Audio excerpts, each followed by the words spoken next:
पहाड़ की गोद में बसा एक बहुत सुंदर गांव था, लच्छनपुर। लच्छनपुर गांव के पहाड़ के पीछे एक सुंदर परियों की दुनिया थी।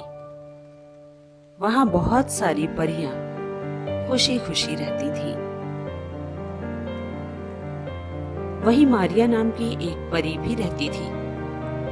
मारिया जितनी सुंदर थी, हृदय से उतनी ही दयालु भी थी। वह किसी को परेशानी में नहीं देख सकती थी। उसे सबकी मदद करना अच्छा लगता था। एक दिन उसका दिल चाहता है कि वह पृथ्वीलोक की सैर पर जाए। फिर वह पृथ्वीलोक की सैर पर आती है। मारिया परी को पृथ्वीलोक बहुत अच्छा लगता है और उसे यहाँ के लोग भी अच्छे लगते हैं। वह बड़े आश्चर्य से पृथ्वीलोक की सभी चीजों को देखती है। उसे यहाँ की जीवन शैली बहुत अच्छी लगती है।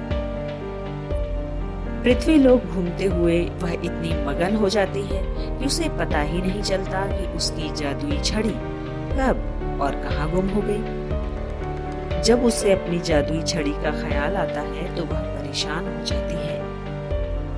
वह अपनी छड़ी को इधर उधर खोजती है, पर उसे उसकी छड़ी कहीं नहीं मिलती। वह परेशान होकर रोने लगती है।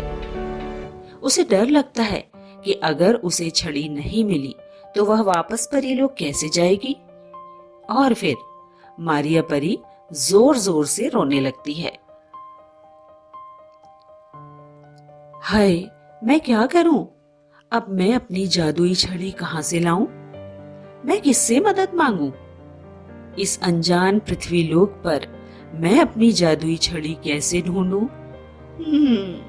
अब मैं क्या करूं? मारिया परी खुद से ही बातें करके रो रही थी और ये सब पास खड़ा लल्लन देख रहा था। वह मारिया परी के पास जाता है और उससे रोने का कारण पूछता है। तुम तो परी हो, तुम यहाँ क्या कर रही हो? और तुम रो क्यों रही हो? तब परी कहती है, मेरा नाम मारिया है। मैं पास ही के परीलोक से आई हूं। यहाँ घूमते हुए मेरी जादुई छड़ी कहीं खो गई है। अगर वह ना मिली तो मैं परीलोक कैसे जाऊंगी? तब लल्लन कहता है, इतनी सी बात? अरे मारिया परी, तुम रोना बंद करो, मैं तुम्हारी मदद करूंगा। छोटा सा तो हमारा गांव है, मैं ढूंढता हूं तुम्हारी जादुई छड़ी। और फिर दोनों जादुई छड़ी ढूंढने लगते हैं। थोड़ी देर बाद लल्लन को जादुई छड़ी मिल जाती है और वह उसे मारिया परी को दे देता है। मारिया परी खुश हो जाती है और उसका शुक्रिया अदा करती है। तब लल्लन परी से पूछता है, मारिया परी, तुम तो एक परी हो, लेकिन तुम यहाँ पृथ्वीलोक पर क्या कर रही है? मुझे पृथ्वीलोक और यहाँ के लोग बहुत पसंद हैं। मैं कभी कभी पृथ्वीलोक पर अलग अलग स्थानों की सैर पर आती हूँ, सो आज यहाँ आ गई। वैसे क्या नाम है तुम्हारे गांव का? लच्छनपुर। और तुम्हारा? लल्लन। वैसे क्या तुम हमारा गांव घूमना चाहोगी? अगर तुम घुमाना चाहो। बिल्कुल, आओ हमारे गांव की सैर करते हैं। और फिर लल्लन परी को गांव की सैर करवाता है। वह उसे गांव की नदी, खेत, झरने, पहाड़ सब घुमाता है। और फिर दोनों नदी किनारे बैठकर खूब बातें करते हैं। बात करते हुए उन्हें पता ही नहीं चलता कि कब शाम हो गई। तब मारिया परी कहती है, अरे शाम हो गई, मुझे जाना होगा, नहीं तो परीलोक के दरवाजे बंद हो जाएंगे। तब लल्लन कहता है, ठीक है, तुम जाओ, लेकिन वादा करो कि कल फिर आओगी। तब परी कहती है, हाँ, मैं जरूर आऊंगी।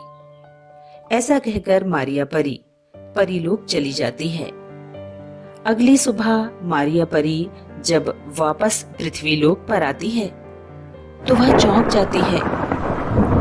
अरे ये क्या, यहाँ तो तूफान आया है और तूफान ने गांव में ये कैसा नुकसान कर दिया। लोग बेघर हो गए हैं, भूख से परेशान हैं। मुझे इनकी मदद करनी होगी। और फिर मारिया परी लोगों की मदद करती है। वह अपनी जादुई छड़ी से तूफान रोक देती है, लोगों को खाना देती है और उनकी मदद करती है। लोग मारिया परी का धन्यवाद करते हैं। हे परी, कैसे हम तुम्हारा शुक्रिया अदा करें? तुमने हमारी बहुत मदद की है। अरे शुक्रिया कैसा, मुझे लोगों की मदद करना अच्छा लगता है। हम परियां तुम इंसानों की दोस्त होती हैं, हमें तुम्हारी मदद करके खुशी मिलती है। अरे बेटा, तुम कितनी दयालु हो। और फिर सब गांव वाले मारिया परी की तारीफ करते हैं। लल्लन भी परी का धन्यवाद करता है। शुक्रिया मारिया परी, तुमने हमारे गांव के लोगों की बहुत मदद की है। अरे नहीं लल्लन, शुक्रिया कैसा, उस दिन तुमने मेरी मदद की थी, आज मैंने तुम्हारी मदद की। वैसे हर प्राणी के मन में एक दूसरे के लिए दया होनी चाहिए। वैसे जब भी तुम्हें मेरी मदद की जरूरत हो, आंखें बंद करके मुझे याद करना, मैं आ जाऊंगी।